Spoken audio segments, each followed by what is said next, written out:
En quête d'énigmes. L'interview impromptue.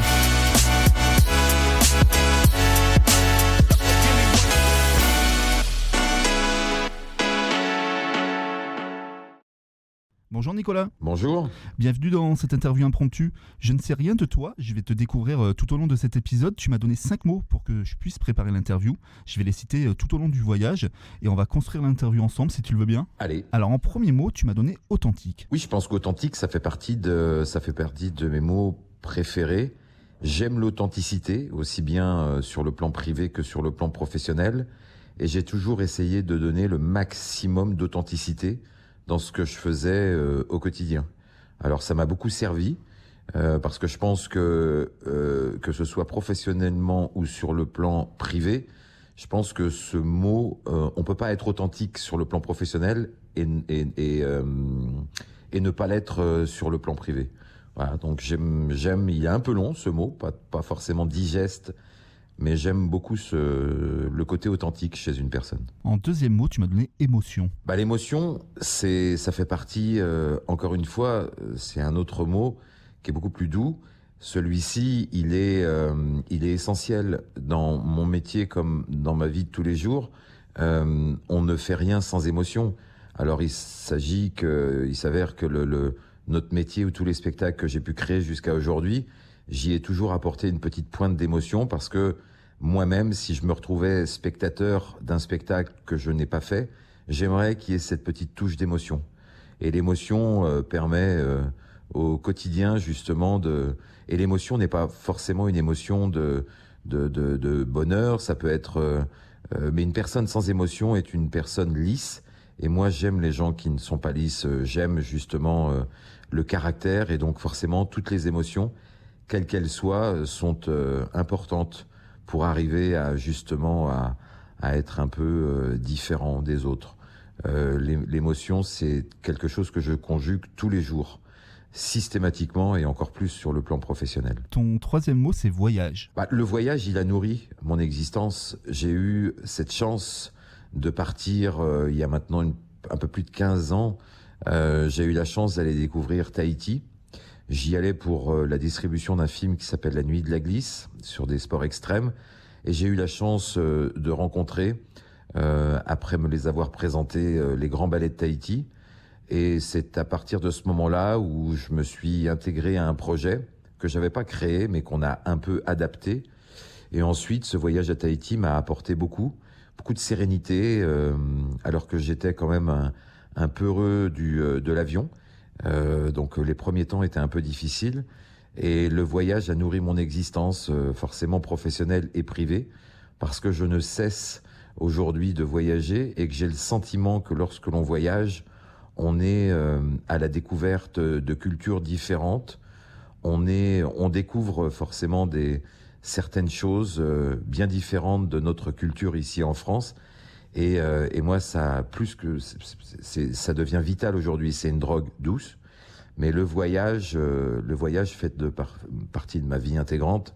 C'est vrai que j'adore le voyage. Et encore une fois, j'ai une grande chance que mon métier m'ait permis justement de voyager du nord à l'ouest, à l'est. J'ai fait le tour du monde. Ça a été Tahiti, mais ensuite l'Inde, l'Afrique du Sud, l'Irlande, Cuba. L'Australie, la Nouvelle-Zélande, c'est pour ceux qui ont cette chance-là, c'est vraiment intéressant de voyager et en plus, ça me permet toujours d'être dans la réflexion. C'est vraiment dans les voyages que j'ai eu les meilleures réflexions de créativité. Je sais pas, c'est inné chez moi maintenant. Quand je voyage, j'ouvre les yeux, j'entends, je sens, et puis aussi il y a les musiques. Les voyages, c'est aussi des points d'ancrage avec le temps, avec des musiques, des cultures différentes. Et souvent, j'ai dans la tête une musique et elle me met justement la mémoire en fonction de l'année où j'ai voyagé, que ce soit en Afrique du Sud ou que ce soit à Tahiti ou en Irlande. Donc le voyage est un mot maître chez moi, c'est essentiel. Ton quatrième mot, c'est intemporel. Intemporel, j'ai toujours pensé que lorsque l'on faisait quelque chose, alors peut-être plus sur le plan professionnel que sur le plan privé, mais j'ai toujours pensé que les bonnes idées les bonnes productions, ou en tout cas ce qu'on pouvait accomplir en termes de créativité, était toujours quelque chose qu'il fallait voir plutôt sur le côté intemporel. Lorsque la créativité est trop évidente sur le moment exact, sur le moment instanté, j'ai l'impression qu'elle ne va pas durer. Par exemple, quand on écoute un titre à la radio et qu'on pense tout de suite au bout de 2 secondes que c'est un tube, eh ben, je pense que le tube ne deviendra pas intemporel. Alors que lorsqu'on réfléchit, j'aime bien cette intemporalité. C'est clair que c'est plus sur le plan professionnel, mais lorsque l'on crée, on a envie de pérenniser un projet et on a envie que les idées, qui ne sont pas forcément des idées très compliquées, mais qu'elles puissent durer dans le temps, et on y pense, on fait évoluer ces idées-là. Mais l'intemporalité est quelque chose aussi qui est important pour moi. Ton 5e et dernier mot, c'est famille. La famille, c'est quelque chose dont je profite pas assez à mon goût. J'ai dû, à cause de mon métier, un peu laisser ma famille de côté, mais j'ai toujours quand même, sur des dates essentielles, j'ai la chance d'avoir encore mes parents. Donc je sais qu'il y a une date où là, il faut absolument que je m'arrange pour rester en famille, c'est le 24 décembre. Après, je peux repartir en voyage ou sur une tournée le 25. Mais la famille, c'est ce qui permet de se construire. Après, on est dans un métier qui est très superficiel. Et la famille, elle n'hésite pas à, elle, par contre, rester authentique, simple, avec beaucoup d'humilité. Ça ne veut pas dire que dans mon métier, on ne trouve pas des gens qui sont humbles et qui sont sincères. Mais par contre, la famille, elle n'hésite pas une seule seconde à dire c'est bien, c'est pas bien. Et on peut effectivement prendre ces réflexions comme des réflexions constructives. Parfois, avec le métier, c'est vrai qu'on peut rencontrer des gens qui veulent absolument avoir quelque chose, et pour avoir cette chose, va vous dire que vous êtes formidable, que vous allez forcément croire ou pas croire, mais il y a peut-être un petit peu plus effectivement de superficiel dans le côté, alors que la famille, elle a toujours été pour moi très authentique, famille fermée, puisque que ce soit mes parents, ma sœur, mon beau-frère, ma nièce, ou même ma chérie. Voilà, ça c'est des choses, c'est des choses qui sont importantes pour l'équilibre de vie. On peut pas se donner à 200% dans un métier et avoir une passion, parce que je suis passionné. L'équilibre est d'avoir justement cet équilibre familial. Alors j'essaie parfois effectivement de me rendre totalement disponible et de partager ces moments forts qui sont simples avec la famille, et pas forcément parler de mon métier, justement, de s'intéresser aux autres, s'intéresser à ce qu'ils font. Et ça, je pense que c'est un équilibre très important dans la vie de tous les jours. Alors si on prend ces 5 mots et qu'on en fait un résumé, qu'est-ce qu'il en sort ? Il en sort un personnage passionné, authentique, avec beaucoup d'émotions. Cette émotion à fleur de peau qui nourrit chaque instant de l'existence, d'une personne qui aime voyager et qui n'était pas vouée à voyager au départ, une personne normale, mais qui a toujours des rêves en tête. Et j'ai toujours pensé que les rêves étaient faits pour être réalisés. Malheureusement, ils ne pourront pas tous se réaliser, mais voilà, ça nourrit le quotidien. Aujourd'hui, de penser à quelque chose qu'on pourrait réaliser sans pouvoir se donner les moyens de le réaliser, moi, ça m'ennuie un peu. Voilà, j'aime pouvoir avoir des challenges, et parmi les challenges, j'en ai réussi quelques-uns, j'en ai loupé. Peut-être que c'était pas le bon moment, le bon endroit, mais oui, une personne tout à fait normale, mais un peu rêveuse et passionnée. Alors là, on vient de te découvrir un peu à travers ces 5 mots, mais qui es-tu, Nicolas ? Je suis normal, j'ai découvert mon métier à travers la radio et ensuite la discothèque dans les années 80. Après avoir fait le tour, c'était un petit peu l'ennui, j'avais envie d'aller voir ce qui se passait derrière, dans les coulisses, de savoir comment on pouvait créer, que ce soit une musique, un spectacle. Donc je ne regrette rien, je pense que tous les passages sont des passages qui m'ont permis aujourd'hui de grandir. Et c'est avec toutes ces étapes en apprenant des échecs. On apprend toujours de ses échecs. Et puis petit à petit, sorti de la radio, sorti de la discothèque et des événements. Puis après, on crée son premier spectacle. On fait beaucoup de promotions pour les autres, des spectacles existants. On apprend à ce que c'est aujourd'hui le marketing, avec peu de moyens au départ. Et puis après, je pense que la porte s'ouvre vraiment lorsqu'on crée, lorsqu'on a une page blanche, lorsqu'on a besoin de s'exprimer et de pouvoir se dire que toutes les idées qu'on va mettre sur une feuille blanche vont pouvoir être un jour être mises en scène et trouver un public et de faire en sorte que le public va adhérer à vos idées. Ça, c'est le plus excitant et c'est ce que je suis en train de faire depuis déjà quelques années. Mais je pense que chaque étape de ma vie a permis aujourd'hui d'être là où j'en suis arrivé. Et puis, c'est pas fini, puisque quelqu'un qui est passionné se projette toujours sur une année plus 1, plus 2, plus 3. Alors un peu moins aujourd'hui parce que l'âge avance, mais cette vie-là, si je devais la refaire, j'aimerais comme tout le monde qu'elle soit, que là où j'en suis arrivé aujourd'hui, ce soit plutôt à 30 ans ou à 40 ans. C'est encore plus jouissif de pouvoir en profiter, mais voilà. Donc peut-être qu'il y a une forme d'impatience, il y a une forme d'excitation et on se dit, j'aurais peut-être pu faire tout ce que j'ai fait, mais peut-être un peu plus jeune. Mais bon. Alors on te connaît aussi sous le nom de Nicolas Ferru, tu es producteur, metteur en scène. Tu as plein d'actualités, tu as plein de spectacles qui jouent sur Paris, mais pas que. Parle-nous un peu de tes actualités, Nicolas. Les actualités, alors déjà au départ, moi j'initie des créations. Malheureusement, j'ai pas le talent d'un metteur en scène, le talent d'un directeur artistique, mais j'émets des idées.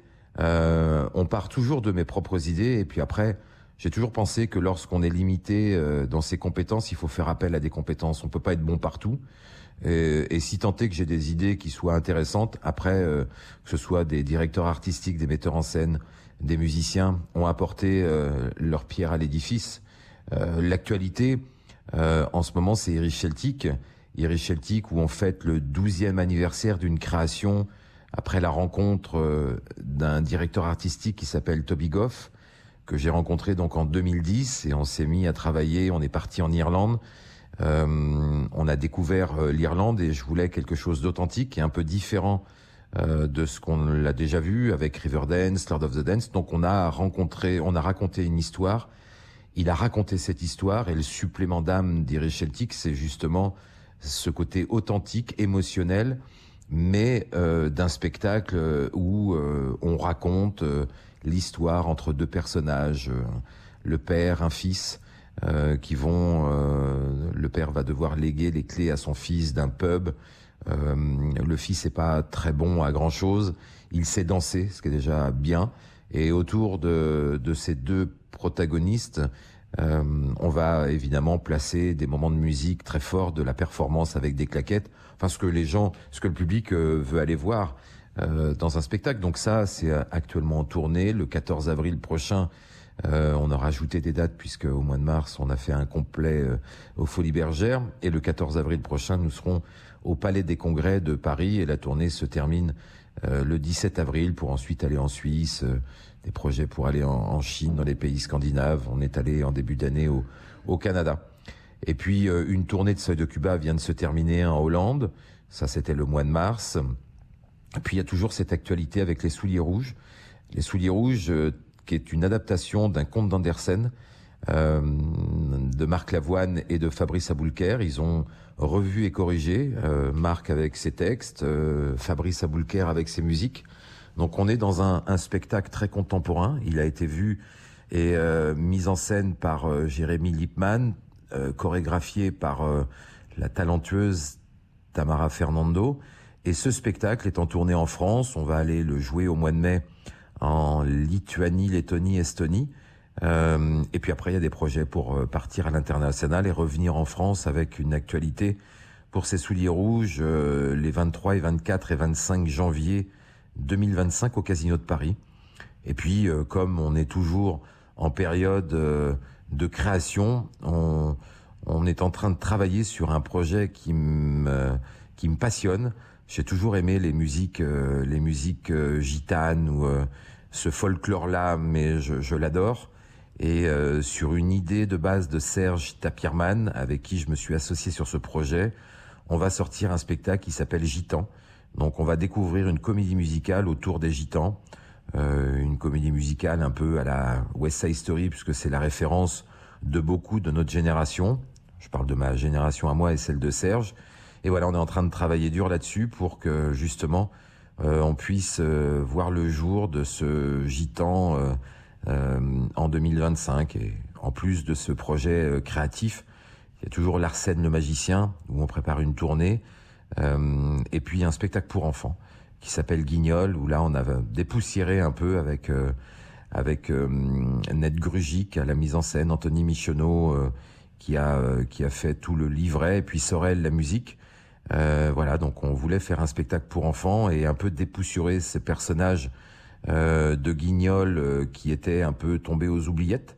Et on en a fait un spectacle avec 6 personnages et les marionnettes s'humanisent, donc qui lui donnent une dimension bien différente de la marionnette qu'on peut voir ou qu'on voit de moins en moins, mais qu'on voit encore l'été dans des terrains de camping ou dans des places publiques. Donc plein d'actualités, plein de beaux projets. Alors tu es connu pour produire de grands spectacles, mais aussi des petits. Est-ce qu'on produit de la même manière un spectacle avec plusieurs personnes sur scène et un spectacle où quelqu'un est tout seul?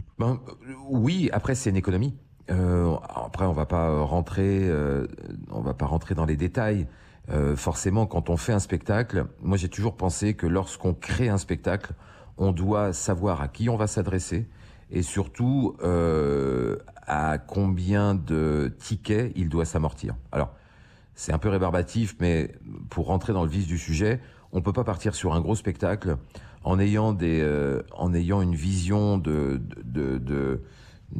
faire le plus grand possible, parce que le plus grand possible peut nous faire chuter en indépendant que je suis et avec lesquels je me suis associé sur, par exemple, Gitan. Quand on est indépendant, on gère ses propres sous, on n'est pas un grand groupe.